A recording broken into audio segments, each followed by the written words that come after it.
Hello again. Hello again. Back for episode 2, talking more about our charity, House Somerset. So let's talk about some of the other services that we provide. We've talked about counselling in the previous episode. Yeah. Should we talk about our coffee and chats? So coffee and chats were set up. I set up the first coffee and chat when we first opened as a charity, because what I recognise is that not everybody wants counselling. Not everybody wants to sit face to face to somebody. It can be quite intimidating. They don't necessarily trust. And I remember, so I set up this coffee and chat in Burnham. I think it was at St Andrews, and we did a jumble sale with it. Okay. We always did something like that. So it was another side to it. So it kind of attracted people who wanted to come in. So we did that, and cakes. We always made cakes. I don't make the cakes anymore. Hallelujah. No, I love baking. I just don't have the time. I reckon you might miss baking. Yeah, I do. I'm going to start doing a bit more now. Anyway, so they were set up purely for that purpose, that people that just wanted something different and not that. And when you think about it, that long ago was quite unique, because nobody else really was doing it. And then all of a sudden everybody else is doing it. So which is quite interesting. But we have 4 coffee and chats a month. 1 in Burnham at the Baptist Church, 1 in Wedmore at Bluebird Cafe, 2 in Bridgewater, 1 at the Mingle Cafe, and 1 at Bridge Cafe, which has got the best cafe in Bridgewater. If you've never been, you've got to go. The food is amazing. And basically we provide tea and coffee and a cake, free of charge, and there's always a qualified counsellor there. So if people want to just go along and have a chat or ask for some advice or something like that, that's the whole principle of it. The sad thing about it is they're not necessarily supported as well as they could be.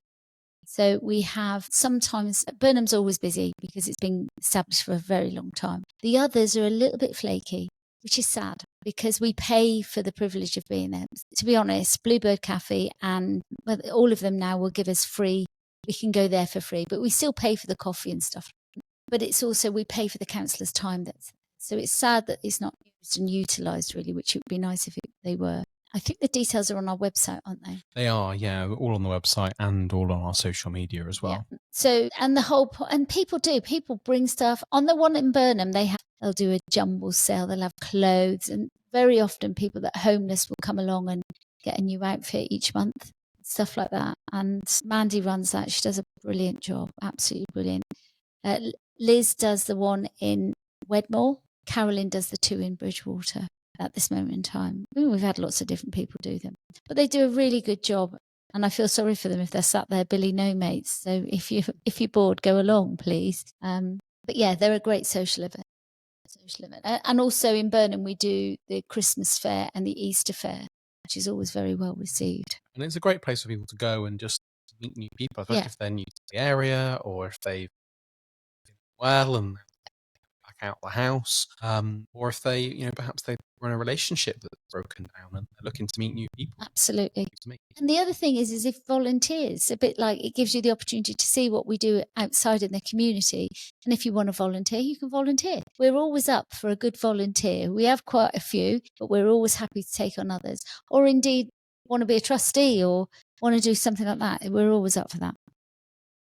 We're always looking for grant writers as well. Yeah. Fund people who want to write funding applications, or even organise funding events, a sponsored dash or whatever. We've got a sponsored run coming up, haven't we? We have, yes. When is it? Yeah, Burnham Harriers are organising. We must ask them to come to the podcast. I think we really should. Good. Yeah, they would. They would be really good.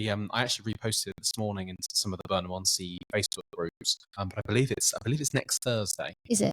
We need to get it into the other groups as well, because they will work from outside. I better get my running shoes on for that one, hadn't I? Are you coming? I might do. I think I'm away that day. I think I'm out country, but I think I'm going to try and make it back. I think quite a few people are going to do it. Yeah, it should be good. So on top of that, we do a drumming group, which is, there's a counsellor there that does it. It's Mandy that runs that. And she's been drumming for quite a few years, and actually came to us, as you know, as trustees and said, what's the chance of us getting a load of drums and doing it on a monthly basis? And she's really good at it. She's really patient. And we have, it's the point of the drumming group is so that it's a place to meet other people, but also it's a way of expressing yourself you don't have to talk. You don't want to talk, you don't have to talk. You just bang a blooming drum and it's great fun. I don't do drumming groups because I have a issue with noise, but it messes with my head. But you can always wear earplugs if you go, and it's just as fun. It can be quite noisy, but it's fun as well. And Mandy makes it fun, so which is really nice. She does a really good job.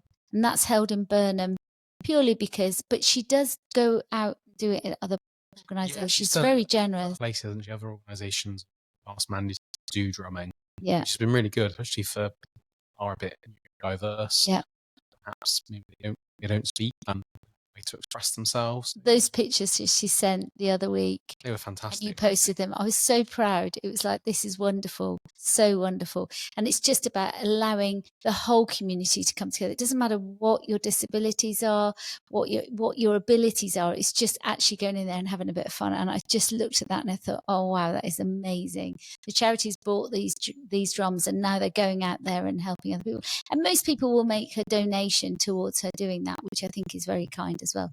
And we have a couple of volunteers that go along with her, which is, they do a good job, a really good job. We do school talks. So we go into the schools and have talks. And to be honest, there have been a little bit thin on the ground this year, haven't they? We've not been doing as many, but I don't know what that's about. But we go into school talks and talk about addiction, drugs, alcohol, but also mental health and the impact it has on you. And really, we can talk about anything because most of them are qualified. I've done quite a lot of talks to a variety of different organisations and businesses in regards to mental health, managing your mental health, and whatever topic they want, really. I can do that. I quite like it. It's good fun. And it's a great way of meeting new people. I met some amazing people at Axbridge not very long ago, and they're such lovely people. And then I did a talking in Burnham and one in Bridgewater. I've been around a bit, but I'll do that for anybody.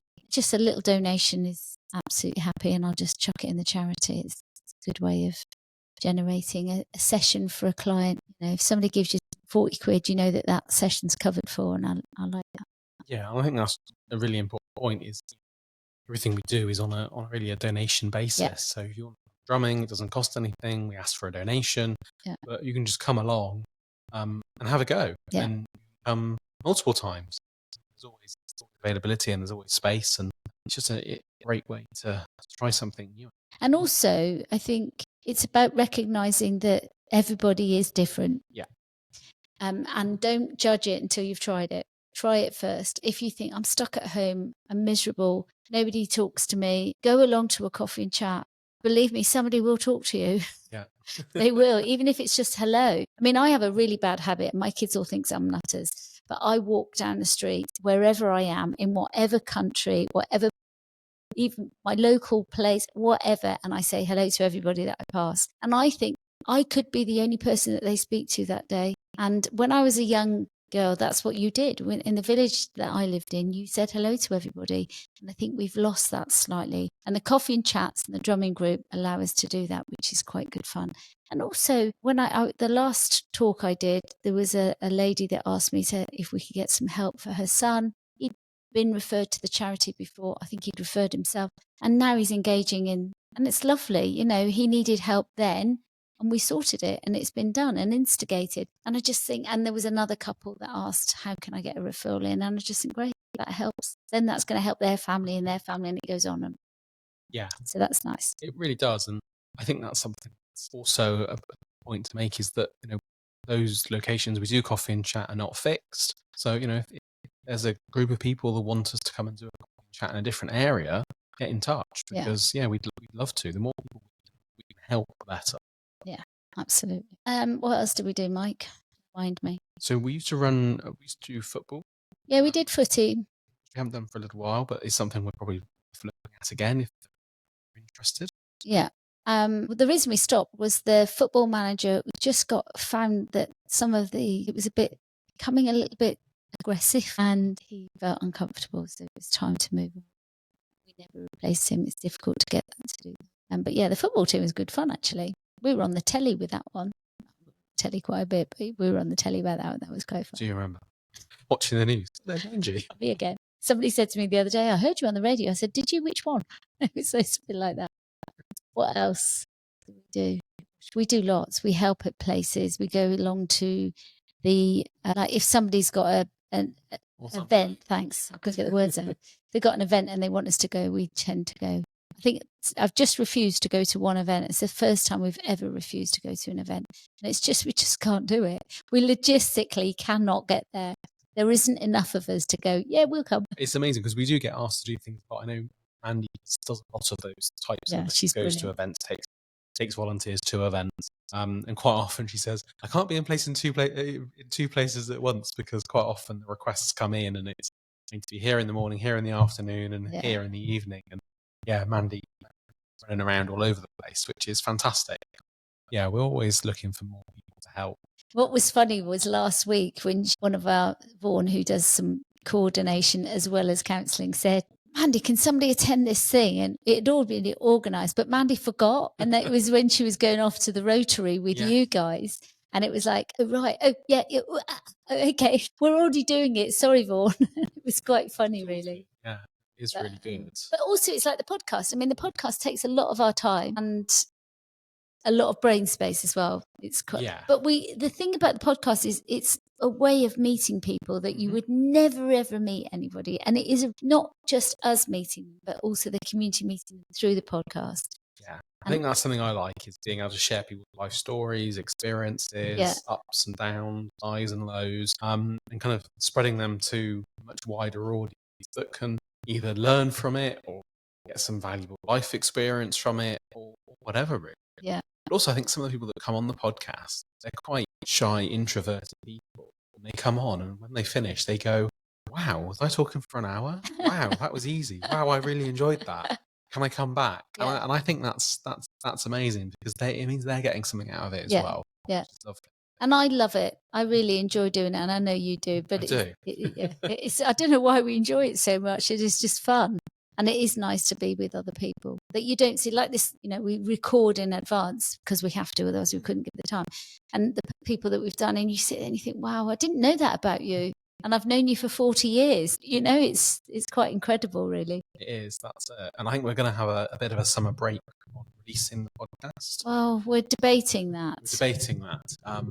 It's debatable. Now, I think what we did last year, Mike, was we took a month off from recording. We did. But we had enough in the bank to keep posting. So I think we need to almost need to do it the other way around, where we take a month off from pushing them out and do some more recording. We did a couple of years ago. We had a break, didn't we? We did, yeah. I think that was because you forgot to put it out there. If anyone is interested in coming on the podcast, give us a shout. We're always looking for guests. Yeah, email. So Brilliant. We'll leave it there, shall we? Yeah, perfect. Thanks very much. Pleasure.